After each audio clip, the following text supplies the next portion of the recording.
Stevie Wonder, an exceptionally talented musician who is blind, is meeting with Tiger Woods, the exceptionally talented golfer who has great sight. As they're talking, Stevie explains that he is a passionate golfer. He loves the game. "How do you manage that?" says Tiger. "Well," says Stevie, "I get my caddy to go out of the fairway and yell towards me.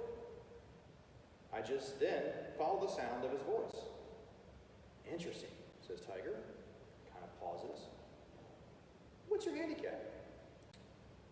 And Stevie confesses, "Actually, I'm a scratch golfer. I don't have a handicap." Now, Tiger Woods is truly impressed. "That's amazing," he cries. "We must play around sometime." Stevie says, "I would like that." Tiger responds, "Great. When do you want to play?" Stevie smiles, replies, says, "I'm easy. You pick the night." Now, there are two kinds of blindness in the gospel story this morning. One of the man who was born with a physical blindness, and the second is of those who were spiritually blind. When the man who is blind is healed, he does not simply gain his physical sight, but he also gains his spiritual sight. He sees better than anyone in this narrative. The village people, the Pharisees, all of them. No one sees better now than the blind man. Meanwhile, all those who are blessed with physical sight are confused, worried, and critical. Like Stevie Wonder's capacity to playing golf in the night, sometimes seeing takes many forms. This gospel's narrative is about seeing more clearly in every respect, especially when it seems like nothing but darkness surrounds us. Our story today unfolds as Jesus and his disciples are walking through Jerusalem. They see a man who is blind, in fact, blind from birth. And it was a common understanding of that time that when illness occurred, it was God's way of punishing people for their sin.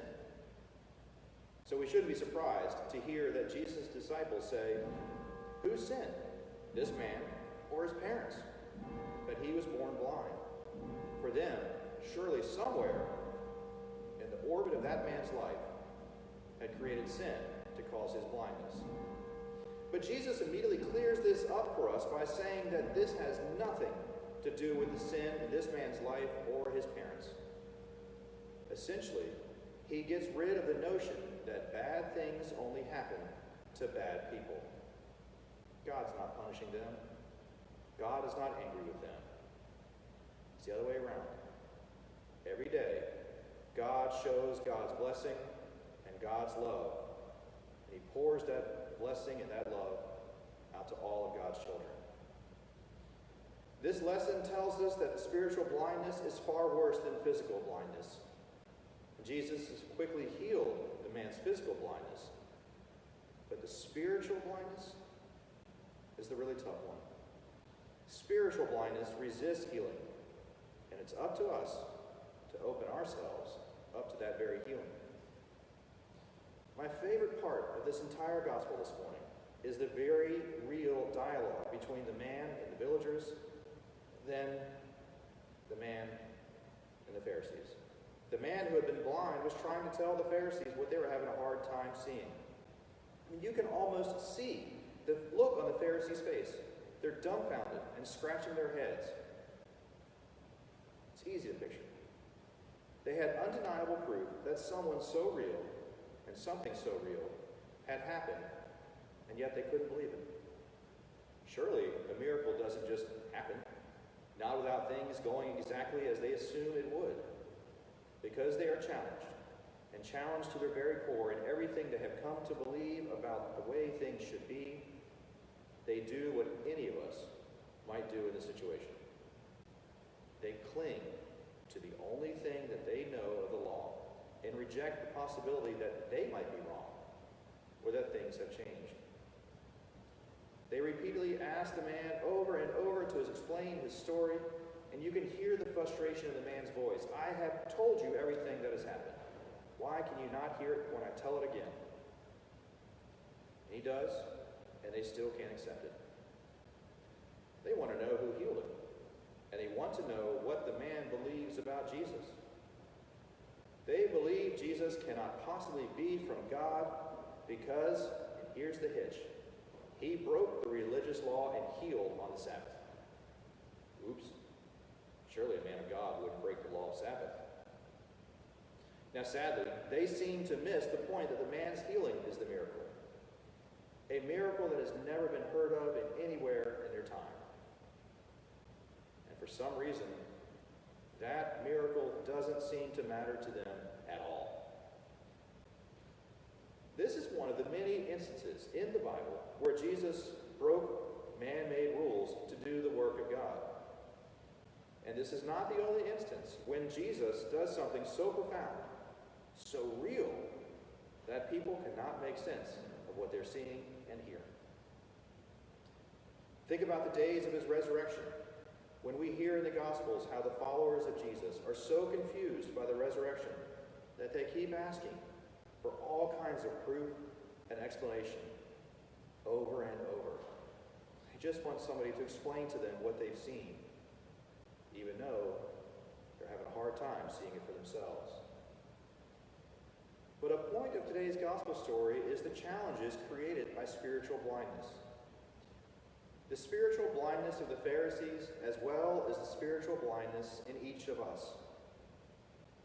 And the most important message in this story is not really a blindness. It's of hope. Hope of a new world. It is a hidden message, and it requires spiritual eyes to see. The healing of the blind man, the raising of Lazarus, the forgiveness of the adulterer are all signs of the promise of God's kingdom. Above all, the resurrection of Jesus is the sign that the end of the story does not end and has not been told yet. There is more to come. In the restoration of all things, the lesson about a blind man receiving his sight is not a miracle story, but a description of the process of removing our blindness about who Jesus is. This is a healing story. It's about developing eyes that can see beneath the surface to the very truth, the truth of Jesus. It is not about visual sight, but about insight or second sight. All of us are blind and are in need of Jesus' touch. And the funny thing is, we do not accept casually the unexplainable, the supernatural, the holy. We, like the Pharisees, love to hurl questions. Who? How? Why? And then my favorite one is, why you and not me?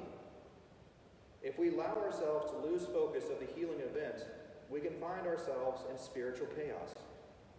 For this is when we are most spiritually vulnerable.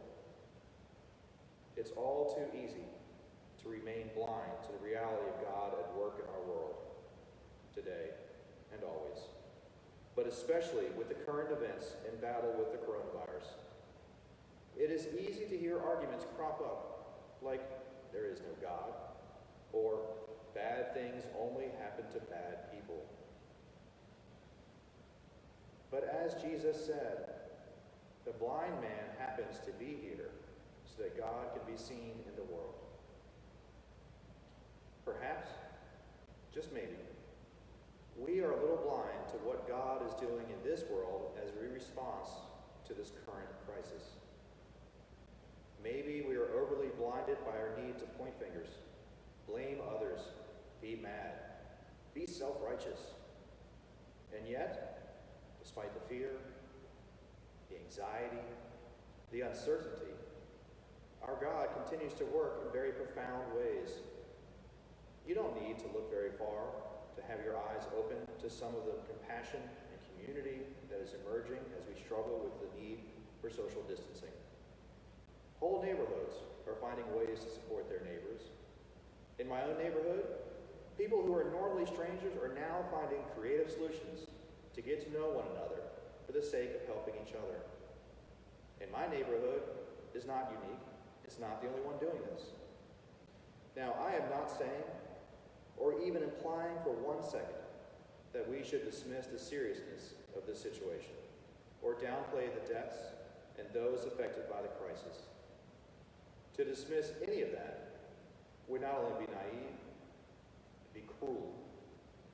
Instead, what I'm suggesting is that just as we allow ourselves to take this seriously, I wonder if at the same time we allow ourselves seriously to take the room and see the Spirit at work in the world. It is easy to turn aside our glance when confronted by strangers, especially if that stranger coughs in the grocery store. But it's also tempting to see the world's current reality is meant to be a time blinded with fear and anxiety. But that ignores the reality that the word of the Lord has the power to change everything. As we see with people coming together to help one another who would otherwise not. The story of God's love for his people is not over. It doesn't end here.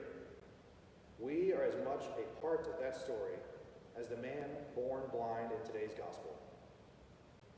Our eyes were opened to spiritual reality in the waters of our baptism. There, we were anointed for greater things. So it goes with us at times like these days, we encounter God somewhere, unasked, uninvited, and unexpected. And something in us radically changes. Burdens are removed, backs are straightened, and for a while, we walk about in a fog. Not a fog of distancing and uncertainty, but a fog of serenity, a fog of peace. And we are filled with a feeling of connectedness, of oneness. People in our lives will notice this. They ask questions. We can't explain it. All we can do is tell our story. All we can do is stand on the fairway and help them and guide them the sound of our story. And our story is, we were once blind, and now we see.